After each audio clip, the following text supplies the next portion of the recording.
Hello বন্ধুরা, good evening সবাইকে। তোমরা সবাই কেমন আছো? আমি তো খুব ভালো আছি। তাই আজকে চলে এসেছি আমি একটি রেসিপি নিয়ে। দেখো, আজকে আমি বিকেলবেলায় বানাবো হচ্ছে ঘুগনি, ঝাল ঝাল ঘুগনি বানাবো।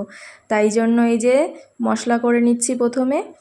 প্রথমে তো মটর আর আলুটা সিটি মেরে নিলাম। এরপরে শুকনো লঙ্কা, জিরে, ধনে আর মৌরি ভেজে নিলাম। তারপরে এটা মশলাটা করতে দেব। তারপরে যে সম্বাদ দিয়ে দিচ্ছি, দেখো, জিরে, তেজপাতা ফোড়ন দিয়ে আর একটু আদা দিয়ে দিয়েছিলাম।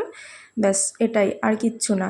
ফোড়ন দেওয়ার পরে একটু ফুটে গেলে এই যে মশলাটা মিক্সিতে করে নিয়েছি, জল দিইনি, জল ছাড়া শুকনো শুকনো করেছি, তো এটা এখন দিয়ে দেব। তারপরে একটু ফুটে গেলেই নামিয়ে দেব। মৌরিটা ঘুগনিতে দিলে খুব ভালো টেস্ট আসে, জানো তো, ফ্লেভারটাও ভালো আসে আর খেতেও ভালো লাগে বেশি। আর এটাই হলো মেন মশলা ঘুগনির, জিরে, ধনে আর মৌরি, শুকনো লঙ্কা। এই মশলাটা দিলে ঘুগনি ভালোভাবেই হবে। একদম নিরামিষ ঘুগনি বানিয়েছি আজকে। এই দেখো, নিয়ে এসেছি গরম গরম 2 বাটি, একটা বরের একটা আমার।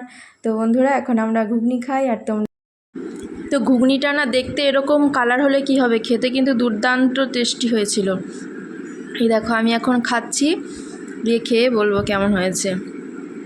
ঘুগনিটা একটু গরম, বুঝলে, দিয়ে মুখে পুরোটা ভরতে পারলাম না। খেয়ে দেখলাম, সত্যিই খুব টেস্টি হয়েছে। তো বন্ধুরা, ভিডিওটা ভালো লাগলে একটা লাইক করে দিও, পারলে শেয়ার করে দিও, আর ফলো করতে একদম ভুলো না কিন্তু। ফেসবুকে দেখলে ফলো করো, আর ইউটিউবে দেখলে সাবস্ক্রাইব করে দিও প্লিজ। টাটা সবাইকে। তোমরা সবাই খুব ভালো থেকো, সুস্থ থেকো। সামনে পুজো আসছে, ভালো মতো কাটিয়ে সবাই পুজো, শান্তি শৃঙ্খলা বজায় রেখো।